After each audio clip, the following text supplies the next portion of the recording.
Welcome to Catholic Mom Talks. I was thinking a little bit about the world's ideology on image, okay? This has been a big one for a very, very long time.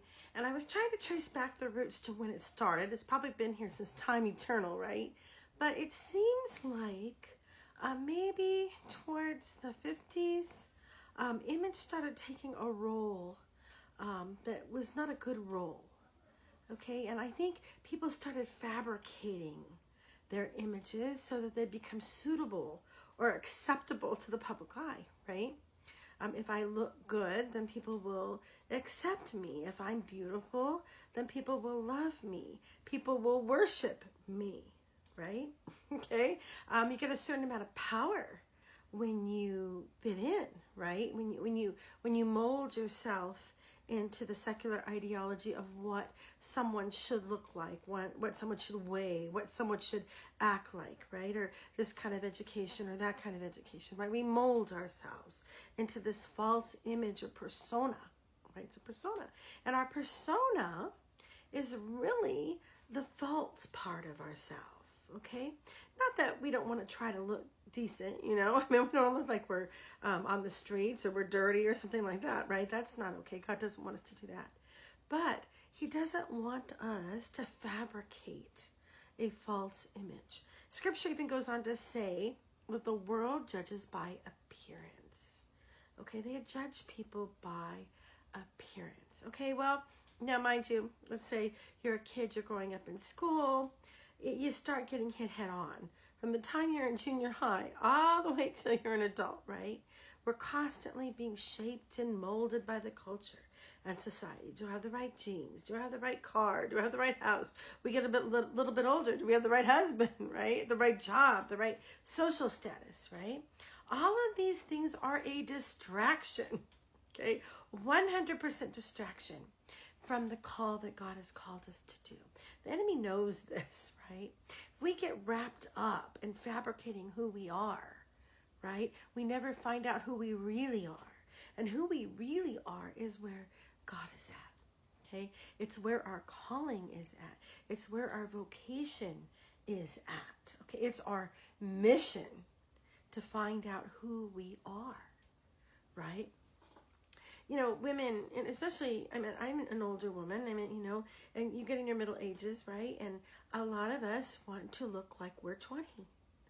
We don't need to be 20 anymore, you guys. We passed that. We've been 20, okay? We were maybe at one point thin and beautiful and everything else, right? But that is not the goal, and that should not be the goal as we journey in our life, right? Okay, and that leads to all kinds of sins, right? There's vanity, there's, avarice, wanting more than you have, right? It becomes a superiority. It kind of, you know what? It's kind of weird because it can go one way where you have extreme low self-esteem, where you hate yourself and you feel like you have to match up to this image, right? This false image.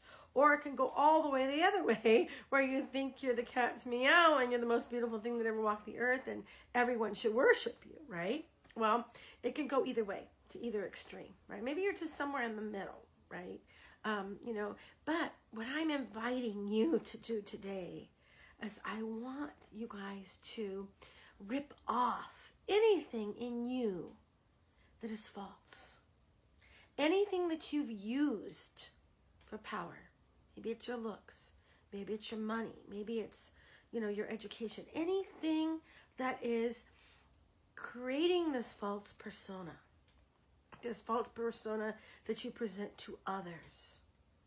And then I want you to ask Jesus to come into those spots, right?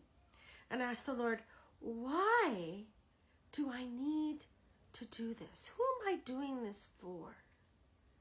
Who am I fabricating the real me for?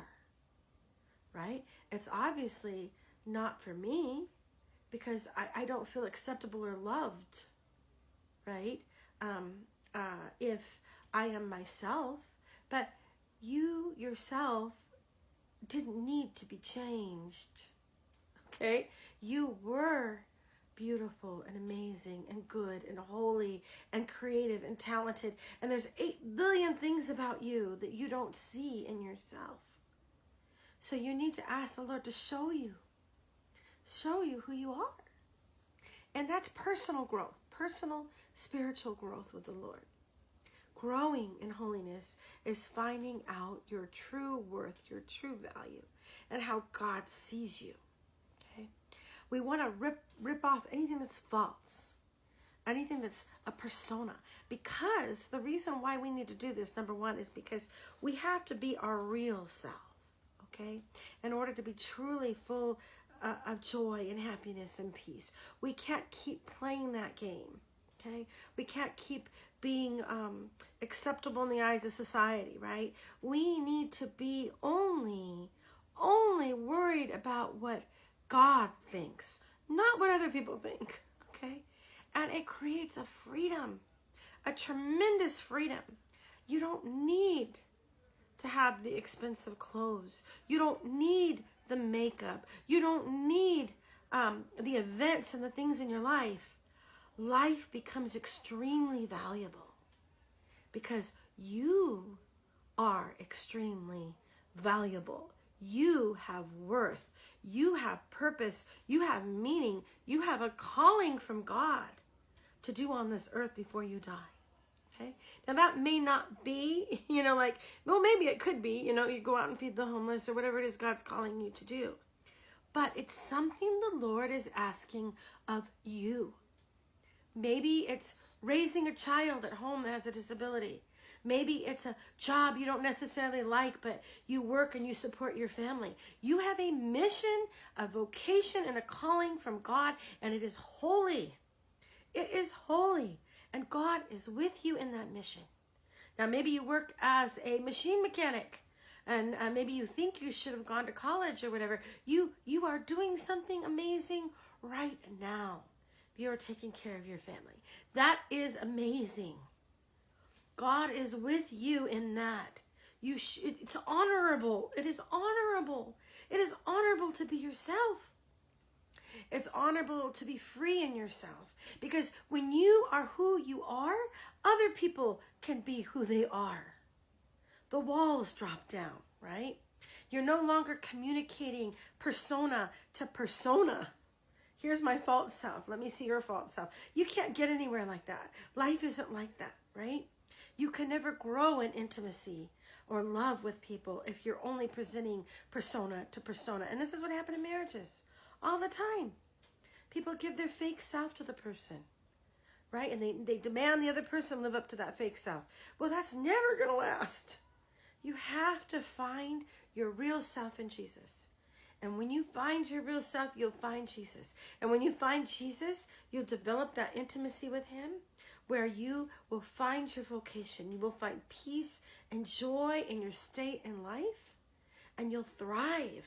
You will thrive. You will find your talents and your gifts, and you will thrive. I hope I'm not over the top. Thanks so much for listening, everybody. I pray that you all go before the Lord and if you have trouble with your persona, I know I did when I was young, just ask the Lord to help you rip it off. You don't need it anymore. Thanks so much for listening. God bless everybody.